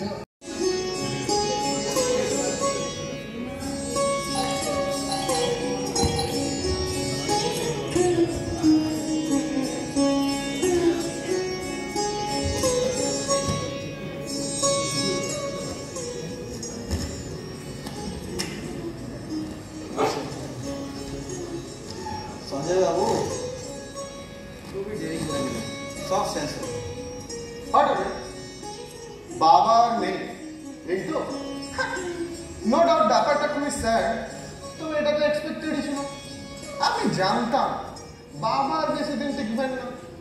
আরে রেজিস্ট্যান্স বলে তো কিছুই ছিল না। এনিওয়ে যা হওয়ার তো হয়ে গেছে। দেখো এটাই অ্যাপ্রিয়েন্ট করে এই ফুলের মালাটা সঙ্গে করে নিয়ে এসেছি বডিতে পরাবার জন্য। বডিটা কই, চলো এই মালাটা পরে আমার শেষ শ্রদ্ধাটা জানিয়ে আসে। চলো। শ্রদ্ধা তো জানাবে, অবশ্যই জানাবে শ্রদ্ধা, কিন্তু তার চাইতে বড় কাজ বডির অন্ত্যেষ্টি ক্রিয়া করা। তা লেট করলে বডি বিকম্পোজ করতে শুরু হবে। অন্ত্যেষ্টি ক্রিয়া? হ্যাঁ। You mean funeral? হ্যাঁ। ও নো, আরে আজ সন্ধ্যায় তো আমার মুম্বাইতে একটা মোস্ট আর্জেন্ট কর্পোরেট মিটিং আছে। আরে ওখানে আমাকে প্রেজেন্ট থাকতেই হবে। এই তো আর 4 ঘন্টা বাদ আমার ফ্লাইট। তাই এইসব ফিউনারাল কাজগুলো আপনি আর কাকে দিয়ে ম্যানেজ করে নিন। দেখুন যা খরচ লাগবে 2 গুণ টাকা আমি আপনাকে দেবো, কিন্তু এইসব উটকো ঝামেলার মধ্যে আমাকে জড়াবেন না। আমার হাতে একদম সময় নেই। ফিউনারাল সে তো ঠিক, কিন্তু আপনি তো ছেলে, আপনাকে তো মুখাগ্নি করতেই হবে। কি বললেন? মুখাগ্নি? হ্যাঁ, হোয়াট ননসেন্স! আরে এই মুখাগ্নি টুখাগ্নি সব 1000 ইয়ার ওল্ড কালচার। সময় বদলে গেছে, time has change. We are in 21st century. তাই এইসব বস্তা বোঝা পরনে কনভেনশনগুলো সব চেঞ্জ করতে হবে। ধরুন যার একমাত্র ছেলে ফরেনে থাকে, ওর বাবা মারা গেলে ও কি ফরেন থেকে উড়ে আসে মুখাগ্নি করার জন্য? না আসা সম্ভব। সেই ক্ষেত্রে আর 5 জন নিয়ে কাজটা তো করতে হবে। আরে আমার বাবার ক্ষেত্রে আপনি তাই করুন না। অমরবাবুর ছেলে যখন এসে গেছেন তখন অন্ত্যেষ্টি নিয়ে আমাদের আর চিন্তা করতে হবে না, সেইটা আর হচ্ছে না। সঞ্জয় বাবু খুবই ব্যস্ত মানুষ। আজ মুম্বাইতে ওনার এক জরুরি মিটিং আছে, আর 4 ঘন্টা পর ওনার ফ্লাইট। তাই উনি ওনার বাবা অমলবাবুর অন্ত্যেষ্টিক্রিয়া করতে পারবেন না। ঠিকই বলেছেন। আচ্ছা, অন্য কাউকে দিয়ে অন্ত্যেষ্টিক্রিয়া করাতে হবে। ওটা না হয় কিন্তু উনি ডবল টাকাও দিবেন। এক্স্যাক্টলি ডবল টাকা কি দরকার পড়লে আরো বেশি পেমেন্ট করবো। কিন্তু হ্যাঁ, এইসব ঝামেলার মধ্যে কাহিনী আমাকে জড়াবেন না। আমার হাতে একদম সময় নেই। হয়তো বেশি লেট করলে আমি ফ্লাইট মিস করবো। ঠিক এটা না হলে হলো। আচ্ছা, শ্রাদ্ধটা আপনি করতে পারবেন তো? শ্রাদ্ধ? ও শ্রাদ্ধ ঠিক বলেছেন। শ্রাদ্ধ তো একটা আছে। আচ্ছা, তাহলে শ্রাদ্ধটা কবে নাগাদ করতে বলুন তো? 11 দিন পর। 11 দিন মানে 11 ডেজ। আজকে 3 জানুয়ারি। ও মাই গড!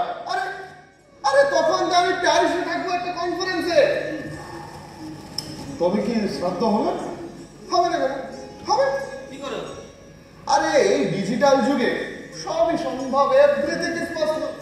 আপনারা ব্রাহ্মণ ডেকে অনুষ্ঠানটা করবেন, আর আমার যা কিছু ফর্মালিটি আছে আমি প্যারিস থেকে ভার্চুয়ালি আমার কাজটা করবো। হ্যাঁ, আমার বাবার শ্রাদ্ধ যেন চোখ ধাঁধিয়ে দেওয়ার মতো হয়। মনে রাখবেন, এই সঞ্জয় বসুর বাবার শ্রাদ্ধ যেন আর 4-5টা শ্রাদ্ধ মতো মেটে না হয়। দেখুন চলো, এই শ্রাদ্ধে বেস্ট ডেকোরেটর, বেস্ট ক্যাটারার দরকার পড়লে আপনি ইভেন্ট ম্যানেজমেন্ট দিয়ে কাজটা করবেন, but everything should be of best quality. আচ্ছা, শ্রাদ্ধটা আপনার বাড়িতে হবে তো? আরে না, আরে বাড়ির লোকগুলোকে সেখানে ঝামেলা ফেলাবেন বলুন? ঠিক কথা, ঠিক। আরে এই শহরে সবচেয়ে কস্টলি কনভেনশন হলটা আপনি বুক করে দিন, শ্রাদ্ধটা ওখানেই হবে। কিন্তু এ তো অনেক প্রচন্ড খরচ সাপেক্ষ। খরচা? বুঝলেন ম্যানেজার বাবু, খরচা নিয়ে আপনি একদম ভাববেন না। সঞ্জয় ঘোষের বাবার শ্রাদ্ধ যেন এই লোকে সারা জীবন মনে রাখে, কাজটা ওইভাবে করতে হবে। খরচা মানে is not a big deal for Sanjay Ghosh. Remember, you should not worry about money. You focus how this work can be done in a grand way. খরচা যদি কি কাজ থেকে যাবে? বাবার ফিউনারাল, শ্রাদ্ধ আর যা কিছু ফর্মালিটি আছে তার জন্য আপনাকে এই ব্ল্যাঙ্ক চেকটা বেশি নিয়ে মানে অ্যামাউন্টটা আপনি যত খুশি ভরে নেবেন, কিন্তু মনে রাখবেন ব্যাপারটা আই ক্যাচিং হওয়া দরকার। আচ্ছা সঞ্জয়বাবু, বলো মানে সত্যি কি আপনি বাবার শ্রাদ্ধটা নিজে হাতে করতে পারবেন? করবো না কেন? করবো। ফলে ফিজিক্যালি প্রেজেন্ট থেকে নয়, আমি আমার কাজটা ভার্চুয়ালি করবো। আমি যদি বাবাকে নিয়ে এখানে শোক মানাতে যাই, আপনি জানেন আমার বিজনেসের কতটা ক্ষতি হবে? You can't imagine. আরে যে আর যাওয়ার কথা উনি গেছেন, ওনাকে নিয়ে কান্নাকাটি করে আমি আমার ভ্যালুয়েবল টাইম এখানে ওয়েস্ট করতে চাই না। চলো চল, এই মালাটা করে আমার শেষ কথাটা জানিয়ে দিয়ে আমি চল। ঠিক আছে, আপনি একটু অপেক্ষা করুন, আমি ভিতরে গিয়ে বেডবোর্ডের চাদরটা পাল্টিয়ে দিয়ে আসি, তারপর ঠিক আছে, একটু তাড়াতাড়ি করবেন। হ্যাঁ বলবে সঞ্জয়বাবু কি হলো? বসুন। হ্যাঁ, অ্যাকচুয়ালি না, আপনাদেরকে দেখে আমি খুব অবাক হচ্ছি। কেন? মানে এই বাবার পরলোকী কাজের জন্য ব্লাঙ্ক চেক দেওয়ার রকম উদারতা আর পিতৃভক্তির এমন বড় নমুনা এই পৃথিবীতে খুব কম দেখা যায়। বুঝলেন কাকু, আজকালকার সমাজে টাকা দিয়ে সবই কেনা যায়, যশ, মান, সম্মান, এমনকি পিতৃভক্তিও।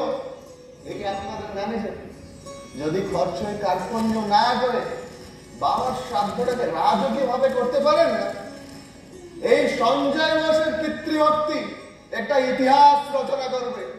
এই আগামী ভবিষ্যতের জন্য সঞ্জয় ঘোষের পিতৃভক্তি একটা ব্রাইট এক্সাম্পল হয়ে থাকবে। না,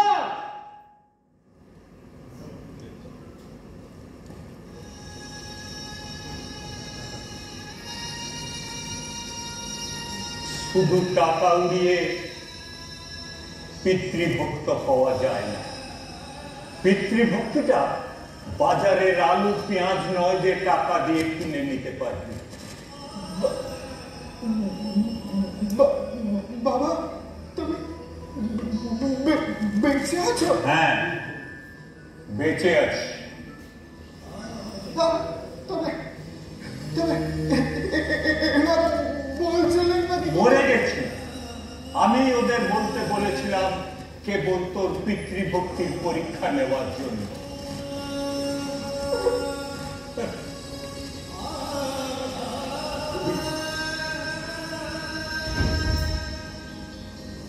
টাকা দিয়ে পিতৃভক্তি ফলাতে এসেছিস, এই ব্ল্যাঙ্ক চেক দিয়ে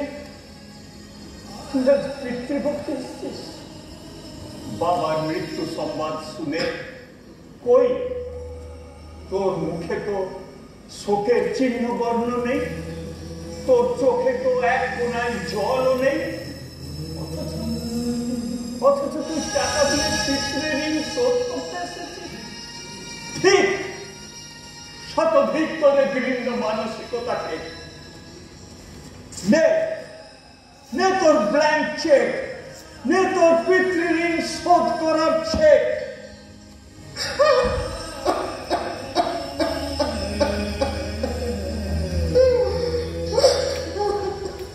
জানিস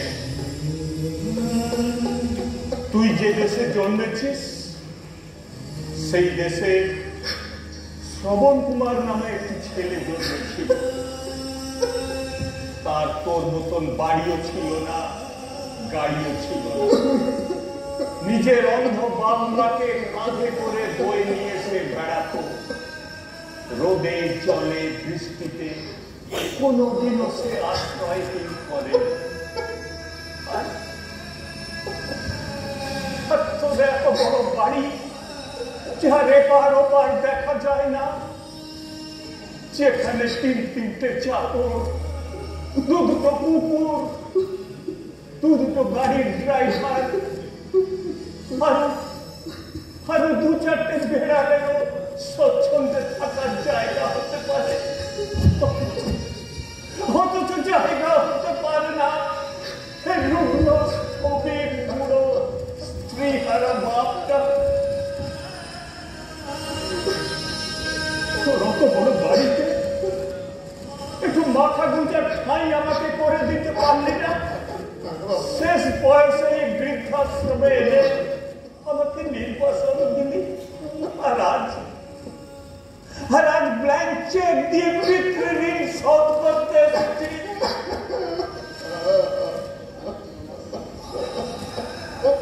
আজ আমি গলা উঁচিয়ে বলবো, হে পৃথিবীর পিতৃকুল, কোনদিনও নিজেরা না খেয়ে ছেলেদের খাইও না, কোনদিনও নিজেরা ছেঁড়া পোশাক পরে ছেলেদের দামি পোশাক পরিও না। রাত জেগে ঘুম পাড়ানি গান গেয়ে ছেলেদের ঘুম পাইও না। কারণ এরা একদিন বেইমানি করবে, ব্ল্যাঙ্ক চেক দিয়ে পিতৃঋণ শোধ করতে চাইবে, পিতৃঋণ শোধ করতে চাইবে। বাবা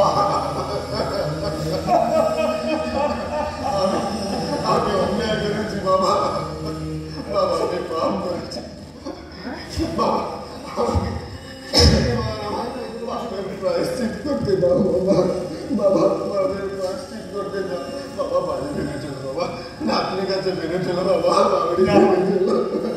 না, যেখানে আমার সম্মান নেই সেখানে আমি আর ফিরে যেতে পারবো না। যাবে যাবে বাবা, তুমি যাবে যাবে, তুমি নিশ্চয় যাবে বাবা, তুমি নিশ্চয় যাবে। শুধু একটি বার আমাকে একটি বার সবর না বাবা, আমাকে ক্ষমা করো বাবা, আমাকে ক্ষমা